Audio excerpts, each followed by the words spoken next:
Bismillahirrahmanirrahim. Assalamualaikum warahmatullahi wabarakatuh. Rabbi shrah li sadri wa yassir li amri wahlul 'uqdatam min lisani yafqahu qawli, amma ba'du.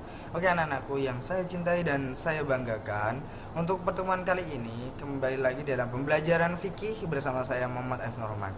Tapi sebelum kita ke materi yang untuk selanjutnya, marilah kita berdoa agar apa yang kita pelajari pada pertemuan kali ini memberikan kita manfaat. Oke, berdoa mulai.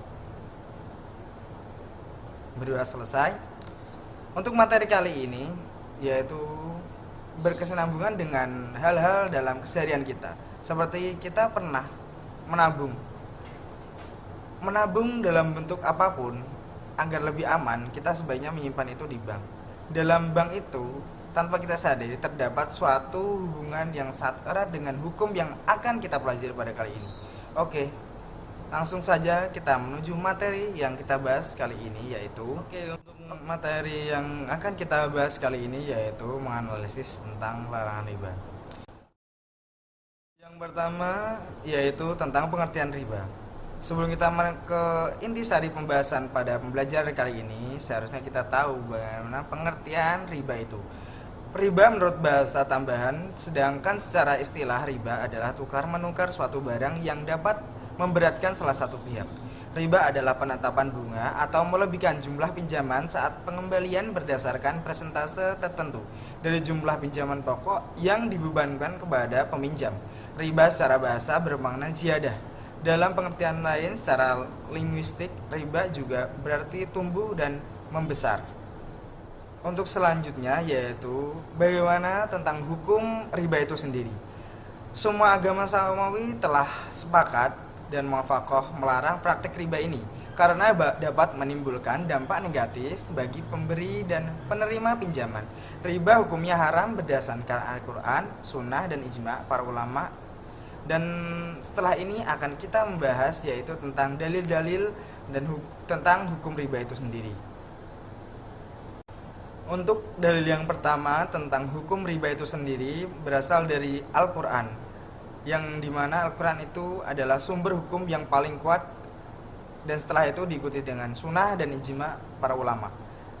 Dan dari Quran itu terdapat Quran surat Al-Baqarah ayat 275 yang berbunyi Bismillahirrahmanirrahim wa ahalallahu bai'a wa harramar riba innamal bai'u mislur riba, yang artinya sesungguhnya jual beli itu sama dengan riba, padahal Allah telah menghalalkan jual beli dan mengharamkan riba.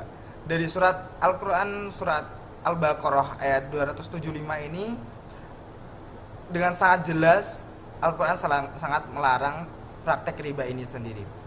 Yang kedua yaitu tentang sunnah Rasulullah SAW yang berbunyi An Jabbar radhiyallahu anhu qol Ra'anallahu sallallahu alaihi wasallam aklir riba wa mu'akiluhu wa katibahu wa syahidaihi wa qalahum sawa.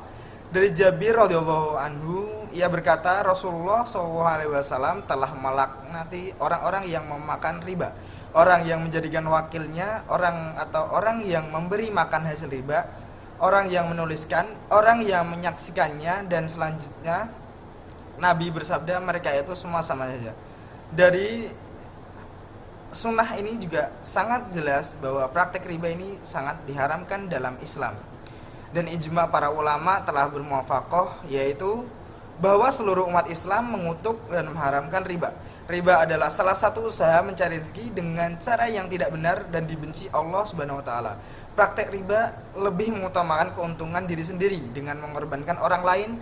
Riba akan menyulitkan hidup manusia, terutama mereka yang memerlukan pertolongan, menimbulkan kesenjangan sosial yang semakin besar antara yang kaya dan yang miskin, serta dapat mengurangi rasa kemanusiaan untuk rela membantu. Oleh karena itu, Islam mengharamkan riba.